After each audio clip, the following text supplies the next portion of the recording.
Hi, this is Miss Gunter, and today's lesson is Unit 3, Lesson 3, Different Ways to Represent Linear Functions, and this is a must-do lesson. The aim for today's lesson is what is the best way to represent a linear function, and the objective is I can represent a given linear situation as a linear equation, graph, or table.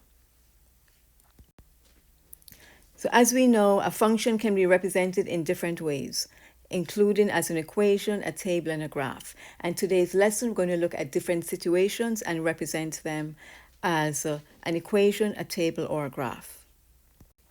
So let's look at an example. John earns $12 an hour working at the library. And we're going to see how we can represent this information as a table, as a graph, or an equation. So John earns $12 an hour. And let's see how we can first show that as a table and then as a graph. So he earns $12 an hour. That's what we're given. So if I were to make a table, we'd be interested in, I guess, the hours that he worked and the money that he earns.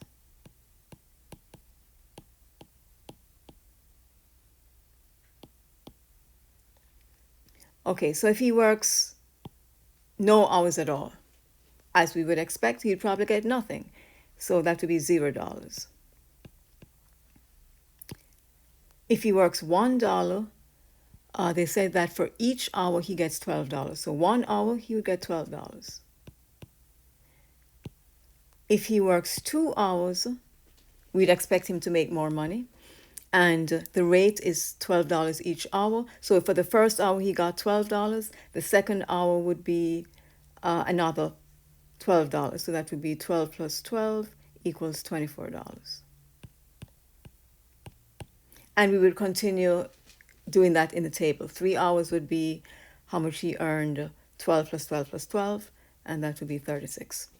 Now let's see how we could graph this, put this in the form of a graph. So let's call hours, put hours on the x-axis and money earned on the y-axis.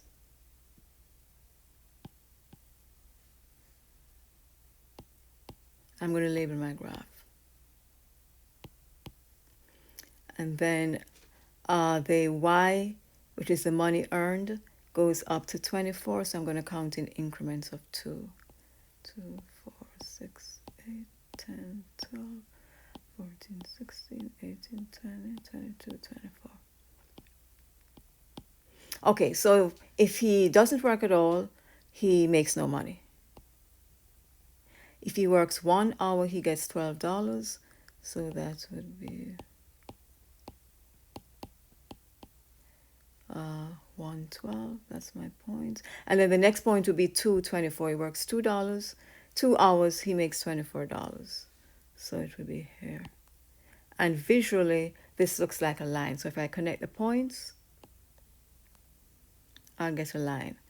And as we learned in a previous lesson, because the shape is a line, this is an example of a linear function. So let's see if you can use the information in the table that we created to write an equation that reflects the situation.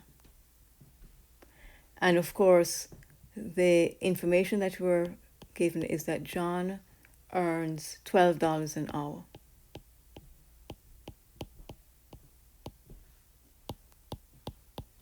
And we're given 4 choices. Could our equation be y equals 3x, y equals 2x, y equals x plus 12, or y equals 12x? Let's test each of these and see if we get the exact information that's in the table. And of course, x refers to the hours that John worked, and y was the money that he earned. Okay, so with option 1, the equation that we're given here is y equals 3x. So when he works 0 hours, using this equation, he's going to earn 3 times 0, which is $0. When he works 1 hour, he's going to earn 3 times 1, which is $3. Now, when I look at the table, I see that when he works 1 hour, he gets $12, and that's in fact what it should be, $12, not $3. So I know that the answer or the equation that reflects the situation is not going to be option 1. So let's move on to option 2. And the equation in option 2 says that y equals 2x. Using that equation, when John works 0 hours, he's going to earn 2 times 0, which is $0. When he works 1 hour, he's going to earn 2 times 1, which is $2. And once again, we were told that when he works 1 hour, he earns $12. So it's not option 2. So let's look at the equation in option 3, which says y equals x plus 12. So when using that equation, when he works 0 hours, he's going to earn 0 plus $12, plus 12, which is $12. And of course, that's not true because the information says he earns $12 an hour, so we know it's not option 3. So let's try the last option, option 4. And the equation here is y equals 12 times x.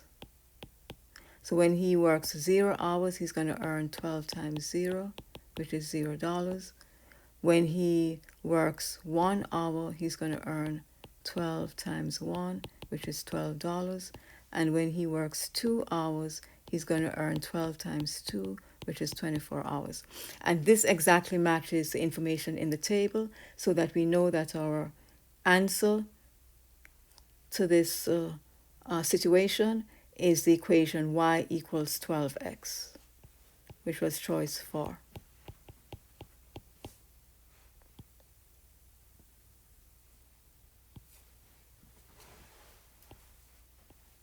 So in summary, when we are given a linear situation, we're able to represent it in different ways. We can represent it as a table, we can represent it as a graph, and we can represent it as an equation.